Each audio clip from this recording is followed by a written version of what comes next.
Drayckonyan Rydr, Book 1, Myths Retold, written by and read by Griner. Chapter 1, 7,001 years ago. At this time, there was nothing. Nothing existed except for Cosmosness. He formed everything. Then everything existed except for life. So he chose a planet and formed the first egg. Inside of it, there were two dragons. They were brothers, the first and the second. They gave themselves the names of Drackonoff and Nitrine. Together, they formed an ocean, and then land after realizing their mistake. They named that land Drayckonia, after which they formed the second egg. That night, Nitrine left to form Drifnin, the second continent, as well as a third egg. In doing so, however, he betrayed Drackonoff. Because of this, he kept it a secret for a whole year.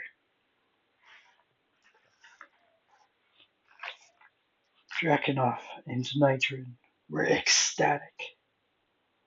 Today the egg would hatch.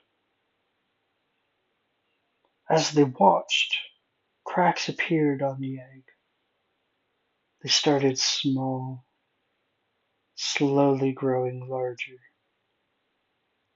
Then two dragons emerged, a male and a female. The male had slate blue scales, while the female was a golden yellow. After a few days, Drackonoff and Nitrine asked the little ones what they wanted to be named.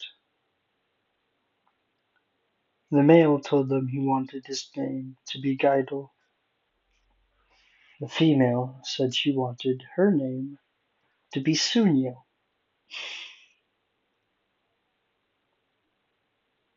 That night, Nitrine left for Drifnin.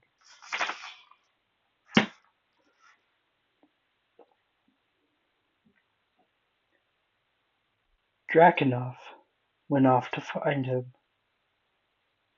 and despite searching the entirety of Drayckonia, he could not. Still wondering what had happened, Drackonoff decided to stay and help the young dragons to become guardians, as he called himself in Nitrine. After a handful of years, Drackonoff still hadn't found Nitrine. Nitrine, however, returned. His first mistake he made was bringing the two young guardians that had hatched from the third egg back with him to Drayckonia. Back before the forming of the second egg, Drackonoff and Nitrine had made an agreement. In this, each vowed never to form without the consent of each guardian. A dragon with guardian blood became a guardian at the age of 24, allowing them to gain their own understanding of the laws of the land. Upon seeing and realizing that Nitrine broke the agreement, Drackonoff was furious. However, he did not show it. He wanted to find a way for Nitron to pay for his offense before expressing his concern.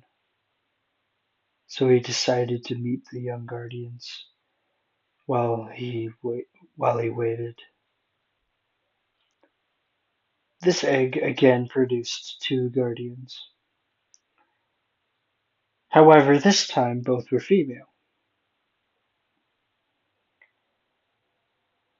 The first had black scales that had white circles around her eyes, close to rings, although they weren't perfectly circular. And her tail was extremely long, almost twice as long as his own. Her name was Myrelian. The second dragon had scales that were a gray that was close to being silver. She had somewhat smaller proportions. However, they were barely noticeable. Her name was Europia. After meeting them, Drakenov asked all five of them to follow him. He led them to a wide clearing, and at the center of which was a stone platform on which a quartz pillar stood. This pillar was formed by Geidel. The pillar also had 6 glowing symbols on it: a swirl, a sun, a moon, a planet, a sun with clouds, and a moon with clouds. Drakenov told each guardian to, one by one, place their talons on the pillar. When it was his turn, Drakenov did so as well.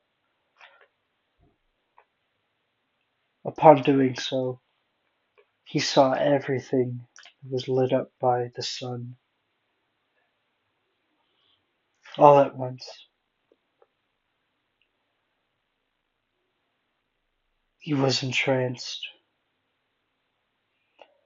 When he finally was able to pull away from the pillar, he felt lightheaded. However, he knew he was to be called to be the guardian of the day. He told this to the others, and asked each of them to tell them what they were a guardian of. Geidel was the guardian of gravity. Myrelian was the guardian of the 7 moons. Sunjil was the guardian of the sun. Nitrin was the guardian of the night. Aropia was the guardian of the air. After Drakenov dismissed each of them, he went to his cave in the mountains to try to find something he could use against Nitrin. He found it sometime later.